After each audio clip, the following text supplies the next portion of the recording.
شادی کے کئی مہینوں بعد ٹونی چڑیا ماں بنتی ہے۔ اس کے انڈے سے ایک پیاری سی بیٹی نکلتی ہے اور وہ اس کا نام سون چڑیا رکھتی ہے۔ ٹونی چڑیا اپنی بیٹی کا بہت خیال رکھتی تھی۔ سون چڑیا کے کچھ مانگنے سے پہلے ہی ٹونی چڑیا اسے دے دیتی تھی۔ ٹونی چڑیا کے زیادہ پیار سے سون چڑیا بہت بگڑ گئی تھی۔ وہ دن بھر کھاتی اور سوتی رہتی تھی۔ ایک دن وہ اپنی ماں سے کہتی ہے، ممی کچھ کھانے کو دو، مجھے بہت زوروں کی بھوک لگی ہے۔ ارے سون بیٹی، میں نے تجھے ابھی تو کھانے کو دیا تھا اور تجھے پھر سے بھوک لگی تو تھوڑی دیر رک جا، میں ابھی تیرے لیے گلاب جامن لے کر آتی ہوں۔ کیا کہا ماں؟ گلاب جامن؟ جلدی لے کر آؤ، بہت دن ہو گئے گلاب جامن کھائے، آج تو مزہ ہی آ جائے گا۔ ماں چڑیا گلاب جامن لینے جاتی ہے اور گلاب جامن سے بھرا کٹورا لا کر سون چڑیا کے سامنے رکھ دیتی ہے۔ گلاب جامن کو دیکھتے ہی سون چڑیا گلاب جامن پر ٹوٹ پڑتی ہے۔ ماں تھوڑی اور گلاب جامن ہے تو مجھے دے دو، میرا پیٹ ابھی بھرا نہیں ہے۔ بس ہو جا سون چڑیا، جب دیکھو تیرا یہ پیٹ خالی ہی رہتا ہے، تو نے بہت گلاب جامن کھا لیے ہیں۔ اسی طرح سمے گزرتا گیا اور سون چڑیا کھانے کے علاوہ اور کوئی کام نہ کرتی تھی۔ بیٹی چل، آج میں تجھے گھر بنانا سکھاتی ہوں۔ نہیں ماں، مجھے گھر بنانے کی کوئی ضرورت نہیں ہے، کیونکہ میں تو آپ کے بنائے ہوئے گھر میں رہتی ہوں۔ پھر ایک دن سون چڑیا کی ماں اپنی بیٹی سے کہتی ہے، سون بیٹی چل، میں تجھے کھانا بنانا سکھاتی ہوں۔ نہیں ماں، میں کھانا بنانا کیوں سیکھوں گی؟ تم ہو نا، میں آپ کے پنکھوں کا بنا ہوا کھانا ہی کھا لوں گی۔ دیکھو بیٹی، اب تو بڑی ہو گئی ہے اور مجھے تیری شادی کی چنتا ستائے جا رہی ہے۔ جب پرائے گھر میں جائے گی تو کیسے گھر کو چلائے گی؟ ماں جب سمے آئے گا میں دیکھ لوں گی۔ جو بھی ہوتا، سون چڑیا کوئی کام نہ کرتی۔ پھر ایک دن سون چڑیا کو ایک چڑا پسند آ جاتا ہے اور وہ اپنی ماں سے کہتی ہے، ماں مجھے ایک چڑا پسند آ گیا ہے، میں اس سے شادی کرنا چاہتی ہوں۔ مجھے کوئی اعتراض نہیں ہے بیٹی۔ پھر سون چڑیا کی ماں اپنی بیٹی کی شادی دھوم دھام سے کر دیتی ہے۔ اپنے گھر جا کر سون چڑیا کا پتی سون چڑیا سے کہتا ہے، سون چڑیا چل تو جلدی سے کھانا بنا لے اور میں باہر سے لکڑیاں لے کر آتا ہوں۔ سون چڑیا کا پتی جنگل لکڑیاں لینے چلا جاتا ہے۔ سون چڑیا کو تو کھانا بنانا نہیں آتا تھا، وہ پریشان ہو جاتی ہے اور اپنی ماں کو فون لگاتی ہے۔ ہاں بول بیٹی، کیا تو ٹھیک بھی ہے؟ ہاں ماں، میں تو ٹھیک ہوں، مجھے جلدی جلدی بتائیں کہ آلو مٹر کی سبزی کیسے بناتے ہیں۔ یہ سن کر سون چڑیا کی ماں اسے کہتی ہے، اب پتا چلا نا، جب میں کہتی تھی کہ کھانا بنانا سیکھ لو تو تم میری سنی انسنی کر دیتی تھی۔ پھر سون چڑیا اپنی ماں سے پوچھ کر آلو مٹر بنا لیتی ہے۔ ارے سون چڑیا، یہ کیسی ہنڈیا بنائی ہے تو نے؟ اس کا کوئی سواد ہی نہیں ہے۔ پتی جی آپ چنتا نہ کریں، میں آہستہ آہستہ سب سیکھ لوں گی۔ سون چڑیا کو سب کاموں میں بہت دقت ہوتی تھی۔ اب وہ اس وقت کو لے کر پچھتا رہی تھی جب اس کی ماں کام کرتی اور وہ سوئی رہتی تھی۔ کچھ دنوں بعد سون چڑیا ماں بننے والی ہو جاتی ہے اور وہ اپنے پتی سے کہتی ہے، پتی جی میں کچھ دنوں کے لیے اپنی ماں کے گھر جانا چاہتی ہوں، میں ماں سے سیکھ لوں گی کہ چھوٹے بچے کا پالن پوشن کیسے کرتے ہیں۔ پتی مان جاتا ہے اور سون چڑیا اپنی ماں کے گھر آ جاتی ہے۔ ماں جب تک میں انڈا نہیں دے دیتی تب تک میں آپ سے گھر کے سارے کام سیکھوں گی، کیونکہ مجھے پتہ چل گیا ہے کہ ایک بیٹی چڑیا کے لیے گھر کے کام سیکھنا کتنا ضروری ہوتا ہے۔ تو پھر چل آج دال بناتے ہیں۔ پھر ماں چڑیا اپنی بیٹی کو دال بنانا سکھاتی ہے، اسے سبزی بنانا سکھاتی ہے، پھر وہ اپنی بیٹی کو گھر بنانا سکھاتی ہے۔ پھر کچھ دنوں بعد سون چڑیا ایک انڈا دیتی ہے اور اس انڈے سے ایک چھوٹی سی بیٹی چڑیا نکلتی ہے۔ دیکھو سون بیٹی، کیا اب تم چاہو گی کہ تیری بیٹی کوئی کام نہ سیکھے اور جیسے شادی کے بعد تجھے پریشانی ہوئی اسے بھی ہو؟ نہیں ماں، جو غلطیاں مجھ سے ہوئی ہیں میں اب وہ کیوں کر دہراؤں گی۔ میں اپنی بیٹی کو گھر چلانے کے سارے طریقے بتاؤں گی تاکہ کل اسے اپنے گھر جا کر کوئی پریشانی نہ ہو۔ پھر وہ ماں بیٹی ہنسنے لگتی ہیں۔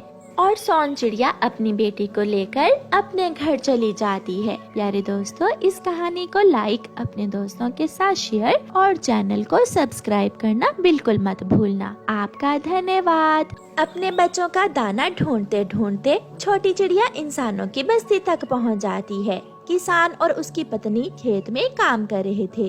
पति जी, हमारी चने की फसल तैयार हो गई है, मगर जंगली जीव बहुत नुकसान कर रहे हैं।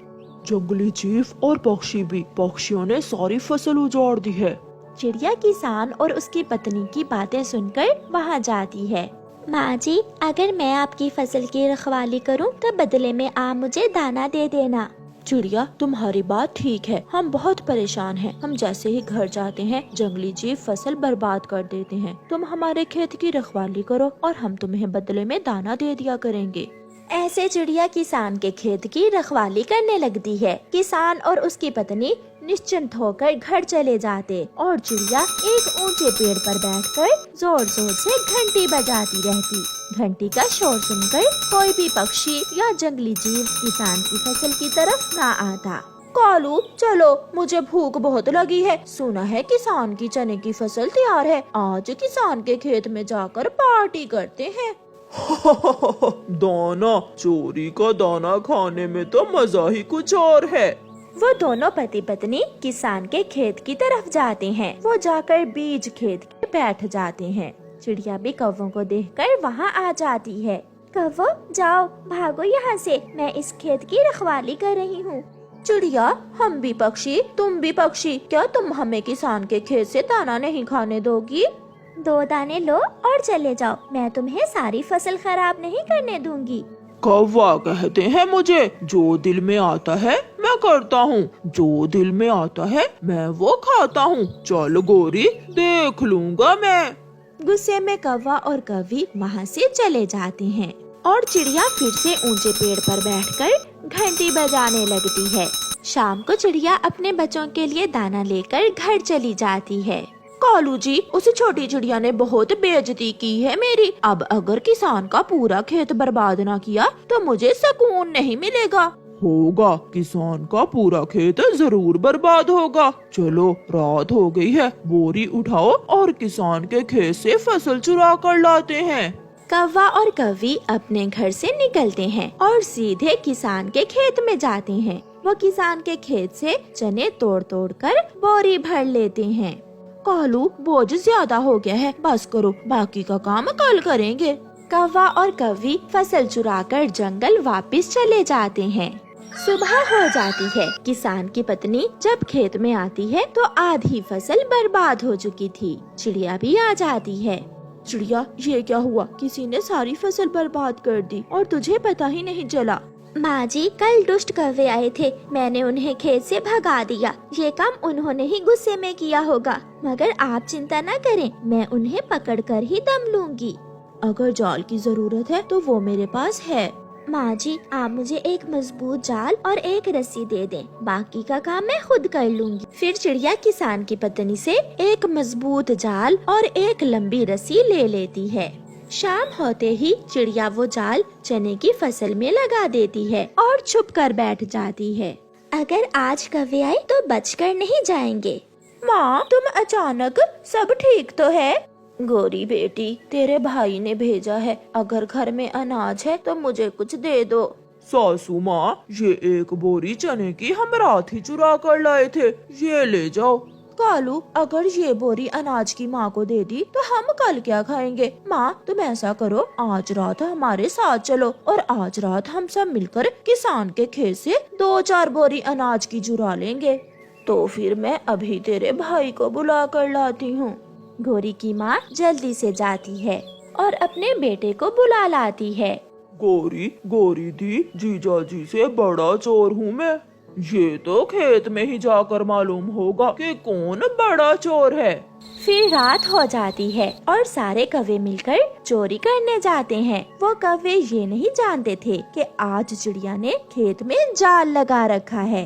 वो सब खेत में जाकर अनाज तोड़ने लगते हैं। रस्सी हिलती है, कोई तो खेत में है। चिड़िया जाल की रस्सी खींच लेती है और सारे कौवे जाल में फंस जाते हैं। गौरी गौरी बेटी मुझे बचाओ।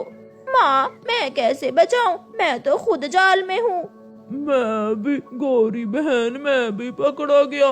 तुमने खुद तो पिटना ही था, फिर हमें क्यों साथ ले आई? साले जी, अब दोनों जीजा जी और साला जी मिलकर मार खाएंगे। सुबह हो जाती है। रात कौवे जाल में ही फंसे रहते हैं। चिड़िया भी वहाँ आ जाती है। अब किसान की पत्नी आकर ही तुम्हें आजाद करेगी, कालू कौवे और गोरी कौवी। चिड़िया बहन माफ कर दो, हमें माफ कर दो। इतने में किसान की पत्नी भी आ जाती है। तो फिर चोर पकड़ेगे क्यों बे कौवो, एक दो दाने से काम नहीं चलता, जो पूरा परिवार लेकर आगे तुम। फिर किसान कौवों की खूब पिटाई करता है और उन्हें उनकी चोरी की सजा देता है। प्यारे दोस्तों, इस कहानी को लाइक, अपने दोस्तों के साथ शेयर और चैनल को सब्सक्राइब करना बिल्कुल मत भूलना। आपका धन्यवाद।